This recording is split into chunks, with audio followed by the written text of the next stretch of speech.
Առաջնորդվելով կառավարության ծրագրում առաջադրված խնդիրներով 2024 թվականի ընթացքում Պաշտպանության նախարարությունը շարունակել է գործունեությունը զինված ուժերի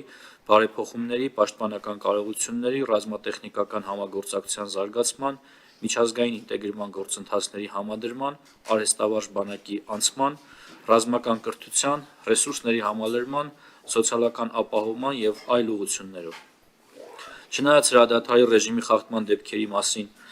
ադրբեջանական կողմի ժամանակ առ ժամանակ տարածած տեղեկությունների, ընդհանուր առմամբ ամբողջ տարվա ընթացքում պահպանվել է հարաբերական կայուն օպերատիվ իրադրություն։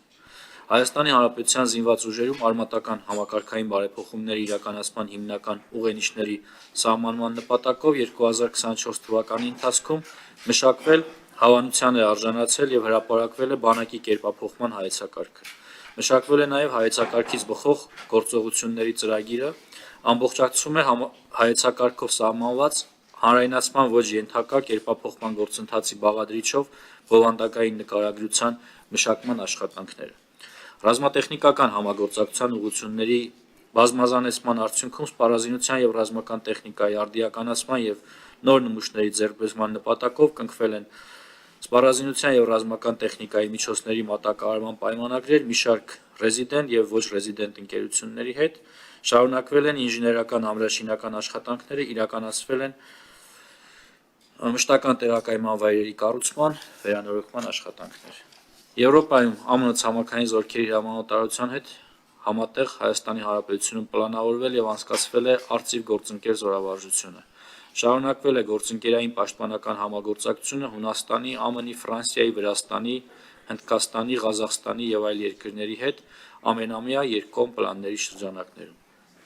Կազմակերպվել է Հայաստանի Հանրապետության զինված ուժերի մասնագետների և ստորաբաժանումների մասնակցությունը Կոսովոյում և Լիբանանում միջազգային առաքելություններին, այլ պետությունների և կազմակերպությունների հետ Հայաստանի Հանրապետության զինված ուժերի փոխգործունակության մակարդակը բարձրացնելու ուղղությամբ ՀՀ զինված ուժերի ստորաբաժանումները և խմբերը մասնակցել են 7 զորավարժությունների և վարժանքների։ Շարունակվել է զինծառայողների ատեստավորման գործընթացը, որին մասնակցել է շուրջ 13500 զինծառայող։ Ատեստավորմանը մասնակցած զինծառայողների 57%-ը ստացել է դրական գնահատական։ Ատեստավորման արդյունքներով զինծառայողների ընդհանուր դրամական բավարարումն ավելացել է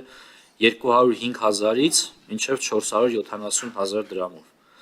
Զինվորական ծառայության և զինծառայողի կարգավիճակի մասին Հայաստանի Հանրապետության օրենքում կատարված լրացումներով ամրագրվել է երկարամյա ծառայության զինվորական կենսաթոշակ ստացող և պայմանագրային զինվորական ծառայության անցնելու ցանկություն հայտնած քաղաքացիների զինվորական կենսաթոշակ ստանալու իրավունքի պահպանումը Հայաստանի Հանրապետության Պաշտպանության նախարարի հրամանով սահմանված զորամասերում պայմանագրային զինվորական ծառայության ընդունվելու և ոչ ավելի քան փոխգնդապետ կոչումային դասակարգմամբ զինվորական պաշտոնի նշանակելու դեպքում։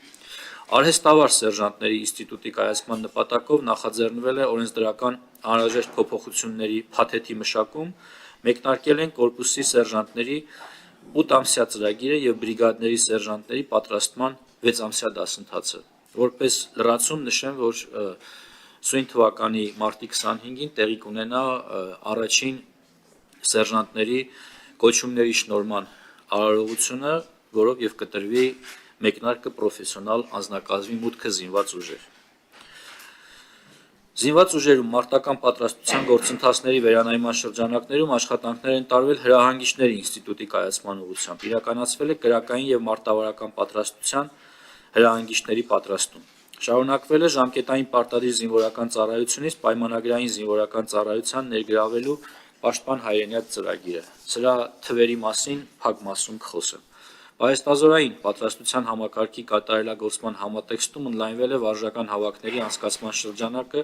ընդգրկվելով մի քանի անգամ ավելի պահեստազորայիններ, կազմավորվել է տարածքային պաշտպանության զորքերի հրամանատարությունը և հաստատվել է դրա կանոնադրությունը, գործողության մեջ են դրվել տարածքային պաշտպանության ստորաբաժանումների հաստիքացուցակները և հաստիքային հաշվեցուցակները։